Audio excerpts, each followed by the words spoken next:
Saint की objective book है जिसमें हम भारत का संविधान देखेंगे। भारत के संविधान में संविधान सभा को देखेंगे जिसमें लेवल 5 देखेंगे। इसमें प्रश्न दिया गया है कि भारतीय संविधान सभा की प्रारूप समिति के अध्यक्ष थे।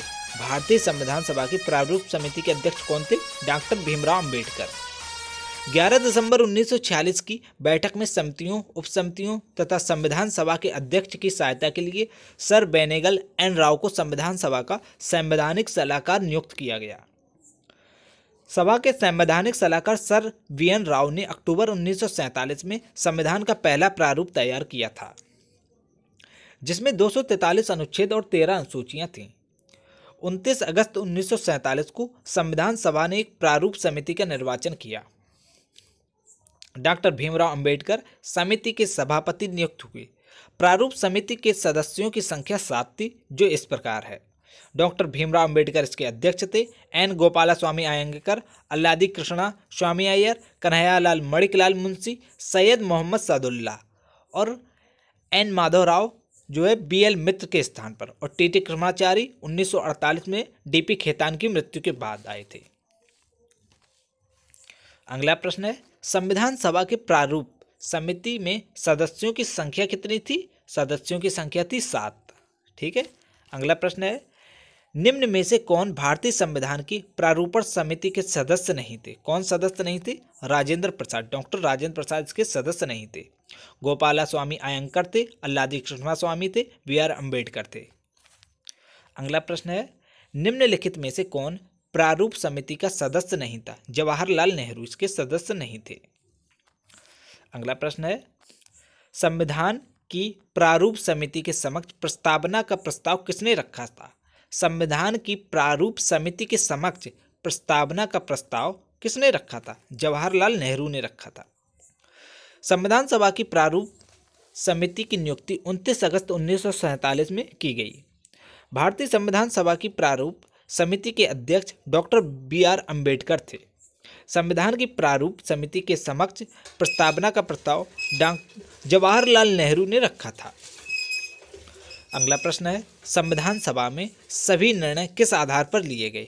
संविधान सभा में सभी निर्णय किस आधार पर लिए गए? सहमति और समायोजना के आधार पर। संविधान सभा में सभी निर्णय सहमति और समायोजना के आधार पर लिए गए। अगला प्रश्न है, संविधान सभा में उद्देश्य प्रस्ताव किसने प्रस्तुत किया? संविधान सभा में उद्देश्य प्रस्ताव किसने प्रस्तुत किया? उद्देश्य प्रस्ताव किया था जवाहरलाल नेहरू ने। जवाहरलाल नेहरू ने 13 दिसंबर 1946 को संविधान सभा में उद्देश्य प्रस्ताव, जिसे संविधान सभा की आत्मा का आधार कहा जाता है, को प्रस्तुत किया। संविधान सभा द्वारा 22 जनवरी 1947 को इसे अपना लिया गया। अगला प्रश्न है, भारतीय संविधान सभा की संघीय शक्ति समिति के अध्यक्ष कौन थे? भारतीय संविधान सभा की संघीय शक्ति समिति के अध्यक्ष कौन थे? पंडित जवाहरलाल नेहरू थे इसके अध्यक्ष। भारतीय संविधान सभा संघीय शक्ति समिति के अध्यक्ष कौन थे? पंडित जवाहरलाल नेहरू। अगला प्रश्न है, भारतीय संविधान को अपनाया गया। भारतीय संविधान को किसके द्वारा अपनाया गया? संविधान सभा के द्वारा। भारत का संविधान भारत का सर्वोच्च विधान है, जो संविधान सभा द्वारा 26 नवंबर 1949 को पारित हुआ तथा 26 जनवरी 1950 से प्रभावी हुआ।